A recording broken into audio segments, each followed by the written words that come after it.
welcome back to my channel. As you can see by today's title, we are diverting away from the skincare aspect of the segment and we are going more into some candle work. I'm super excited about this because if you've shopped with Skin Ovations before, or if you've kept up with my channel in the past, then you know that I sell crystal candles on my site, which I will include some right here on the screen for you to see. I'm actually burning one right now as we speak. So we're going to be making some crystal candles, and we are also going to dive into the candles with the wax flowers. I had a lot of fun when I did the double candle the other day with those, and I want to give you guys other variations of that as well. So I got some different vessels to play around with, and I'm going to show you unique ways that you guys can also incorporate those wax flowers into other vessels as well, especially for the holiday season. I think it's super fun. So we're not even gonna do no more talking. We're just gonna go ahead and jump right into today's video.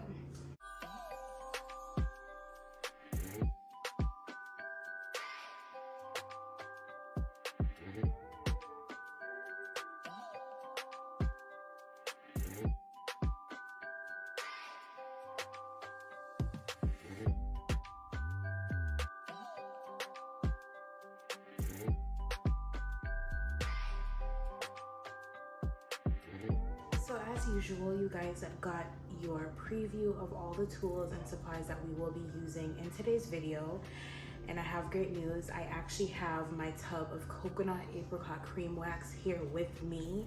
I have my big 50-pound tub. So we are gonna be playing around with that wax in today's video so you guys can see the difference compared to when we made the double candle, why I much rather use coconut apricot cream for all of my candles. So I'm gonna just show you the vessels that we have. I have these tin vessels here that I'm gonna be using. I have them in silver and in gold. And then I also have these gold, they're kind of giving like these flaky gold vessels as well. I really love these and I thought they would make some cute candles. And I'm gonna do wooden wicks for all the candles because the Dobo was my first time working with the wooden wicks and I really loved how they burned. So I'm gonna go ahead and do wooden wicks for all the candles, and I'll show you guys a burn at the end. I know someone requested it in the last video, so don't worry girl, I got you. I'm gonna make sure that I incorporate it in this video as well. And then we are gonna be playing around with the resin flowers. As you guys saw earlier, I do put the resin flowers in my crystal candles. I just feel like it ties everything together. It just gives it a different look. So these you can purchase at Michael's or you can purchase them at Amazon. I'm not sure about anywhere else, but I know those are like my go-to places for these. And then I wanna highlight a brand or a company that I love to get my candle supplies from. They're like, I don't know, I get my vessels from them. I get majority of my candle supplies from them and I absolutely love them, and that is Makesy. The fragrance oils that we will be using today is all from Makesy, and the wicks are also from Makesy as well. So Makesy, if you're watching this, sponsor me, shout out to y'all. Literally love your company. So I forgot what, this was like a trio set that I got. I think it was more, so it was like a sweet, oh, I wish I didn't throw the backing away, but the scent that I have in my hand here is vanilla gelato and waffle cone. How can I describe it? Let me just smell it so I can describe the scent to you guys. Definitely smell the waffle cone, but think about you're at Cold Stones and you're getting some vanilla ice cream with a freshly made waffle cone. That's what it's giving. It's not overly sweet. It's like the perfect balance. I feel like I have like a sundae in my hand right now just smelling this. And then my wooden wicks, I have two different sizes. I have the wider wicks that I'm going to be using for the tin vessels, and then I have the smaller wicks as well, the thinner wicks that are going to be for this one, because obviously you have to think about the sizing, and I'll show you guys later on when it comes to which vessel should go with which container. And in regards to fragrance oil, it is recommended that for every pound of wax, use 1 ounce of fragrance oil. So remember, every pound of wax, you will use 1 ounce of fragrance oil, and that's for candles. It's different if you're going to be using this in soaps. So I just want to make that very clear.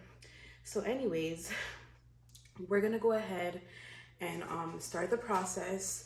Again, all the timestamps are in the descriptions, all the supplies will be in the descriptions, and I'll also link Makesy's website in the description as well for those of you who want to check them out. and anything else that I use in the video, you know, will be in my Amazon storefront. So let's go ahead and we're gonna start making some candles. Yeah. All right, so the first thing that we're going to do to kickstart this process is we're going to lay out all of our vessels, and we're going to just wipe each individual vessel down with some alcohol so we can get them prepped for the wicks and candle wax.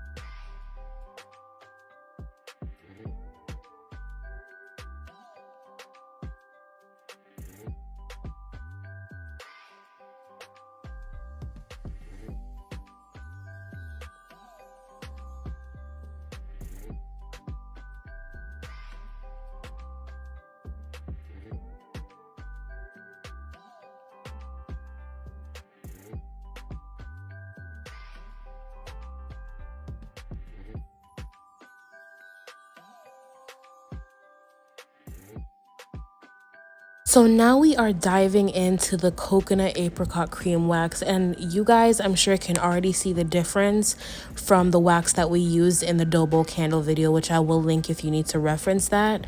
You see that it's cutting through like butter. It's literally gliding in my hands and like melting down like shea butter. This is literally a luxurious wax blend, which is why I love it. I took into consideration the things that I would like for myself and like in my home.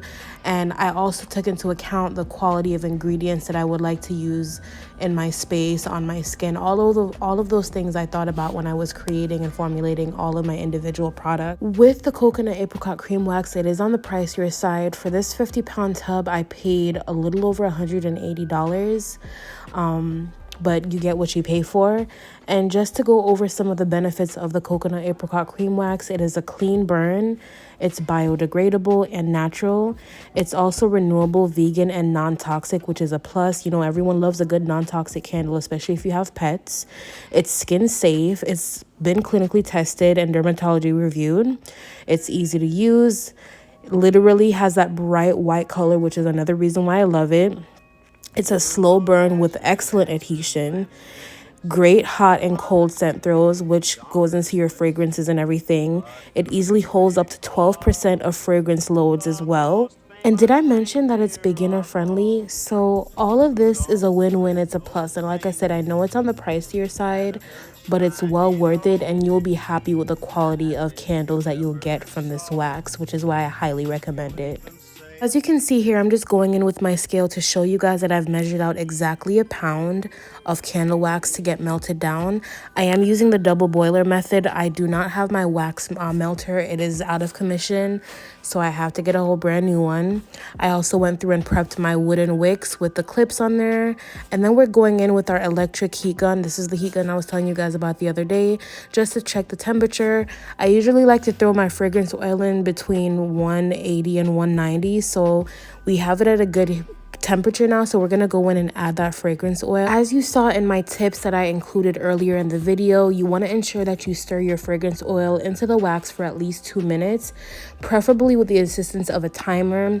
This practice is highly beneficial as it promotes uniform distribution of the fragrance throughout the wax. This also helps to boost the scent throw by effectively binding the candle wax and fragrance oil together, ensuring the longevity and consistency of the scent. Neglecting this is a crucial step, and it may result in uneven distribution, which would lead to a weaker scent experience for the candle. And you don't want that, especially if you're going to be selling this. So definitely make sure you stir that fragrance oil into that candle wax for a minimum of 2 minutes, and make sure you use that timer.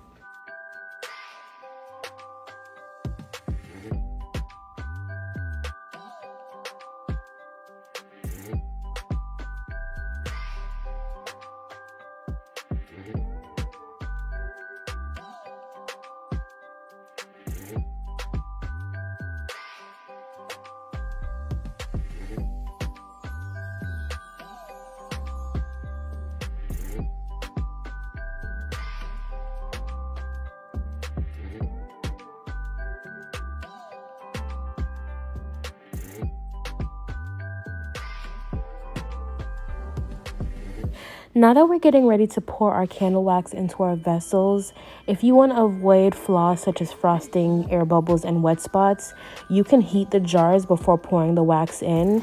Typically, I like to use a heat gun. I did not bring mine out. I completely forgot it. So I just went ahead and poured them in. But you want to warm the containers up. You can also use a heat lamp or even place them in a warm oven at about 100 degrees for a few minutes before pouring the wax in. If you're wondering, no, I did not pre-stick my candle wicks. With the wooden wicks, one thing that I love about them, if the vessel is a smooth, flat surface, you can just stand them up in there after you pour your wax in and they'll stay in place. So that's another tip that I can pass on to you all as well that I've learned on the candle journey. I'm going to take this opportunity now to go over the difference in wick sizes. So for this vessel in particular, I'm actually using the large wooden wicks from Makesy. I also have the medium wooden wicks as well. The difference with the large and medium wicks, or just the wooden wicks in general, it just depends on the interior of the circumference of the actual vessel itself. Now for the large wicks, it is recommended that the container within the inside, you want it to measure at about 2.5 to 3 inches, which these containers in particular did. And then the medium wicks we're going to use for those gold flaked vessels that I showed you all earlier in the video. But if you really look closely, you can see the difference. So I highly recommend, if you're going the route of using wooden wicks, to just measure the interior of your vessels first before purchasing, because your wick also has an effect on how your candle performs, and you want to make sure you're getting the appropriate wicks, the right sizes for the correct vessel size as well.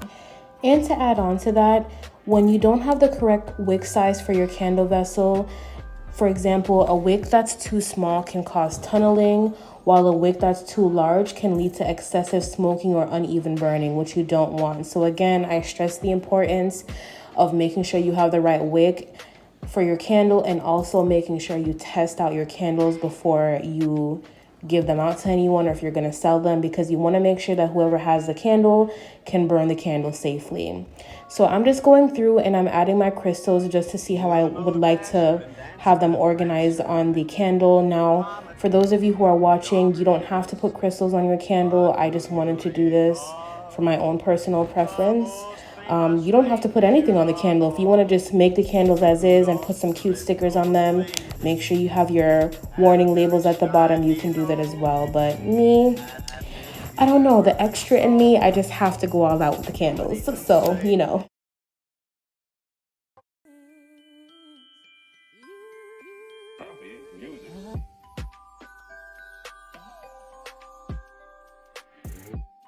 I don't want you guys to even focus on what I'm doing here with the wax flowers, because I ended up not going with this design. It just wasn't working out with the smaller wax flowers. I'm still learning to get used to those. So I ended up just, you're going to see later on, just using all of the bigger wax flowers for the candle and created like a wreath around the circumference of the candle. Now, typically I would use a heat gun and melt the top of the wax and then add my crystals and resin flowers. But because I didn't have my heat gun, I had to improvise. So I didn't fill the vessels up all the way. What I did was I stopped at a point and then I fixed my crystals how I wanted to fix them, and then I pour the wax in to keep them grounded into the candle so they didn't move. For example, in the event that you're shipping these out, you want them to get to the customer as is, or get to your friend or family member as is if this is something that you're using as a gift. Now you'll see here why I ended up not using the smaller flowers, because I had to pour the wax in to keep them solidified, and as you can see, the smaller flowers just pretty much got drowned, and I tried to improvise and fix it, but it didn't work out the way I wanted it to work out, which is why I ended up having to go back to the drawing board with the wax flowers in particular. But they ended up coming out beautifully, so I'm still happy with the end result. But trial and error, I'm still getting used to this. When I get used to when I find a method that works better when it comes to the smaller wax flowers, I'll definitely update you guys. But for now, what I was doing here, it was not working out at all. So I just wanted you guys to know. So if you tried it yourself, or if you even try it yourself and you find an easier method, let me know in the comment section. I'll happily take any pointers that I can take when it comes to the smaller wax flowers for sure, because I really love how the wax flowers or just any waxed figure period on top of a candle looks. I just feel like it turns the candle into a beautiful piece of art, which is why I love to incorporate it into the candles. With the resin flowers, I highly recommend, again, the heat gun method. I didn't have my heat gun, so I had to improvise for the sake of the video. The heat gun, with the heat gun, it allows for a flush surface when it comes to the layering of the crystals and the resin flowers. Just reference the clip of my crystal candle that I showed you guys earlier that I usually have on my site, and you'll see the difference. Now, with this, I recommend using special tweezers. I have special tweezers that I like to use as well because the flowers, again, are delicate. They'll break easily, and it's just easier to maneuver with the flowers when you have those tweezers, so you can just kind of place them how you want to place them. So I ended up just dropping some wax on there just to keep them in place.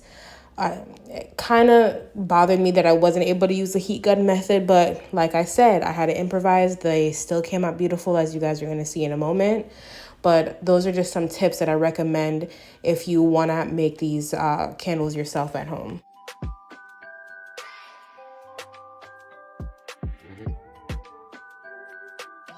And here is our finished product. Like I said, I have variety. They look luxurious. They came out beautiful. I'm super, super, super happy with how they turned out. And I also made sure I included the video of the burn so you guys can see it's definitely giving a vibe for sure. So again, if you've been keeping up with my channel, keeping up with my videos, I truly, truly, truly appreciate you. Thank you for tuning in. Thank you for watching. Thank you for all of you that have been subscribing. Like, I don't think you guys understand how grateful I am. Like, every day I check and I see a couple new subscribers, and it literally makes me so happy, so excited.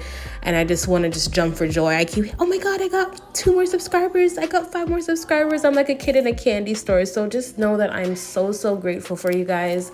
And best believe that there will be a 1,000 subscriber giveaway coming soon, very, very soon. I think we're only 25 subscribers away now from being at our 1,000 mark. And I'm so excited. Like, this has truly been a journey. It will be a major milestone for me on YouTube. So I can't say thank you enough, but thank you, thank you, thank you, thank you. I love each and every one of you guys.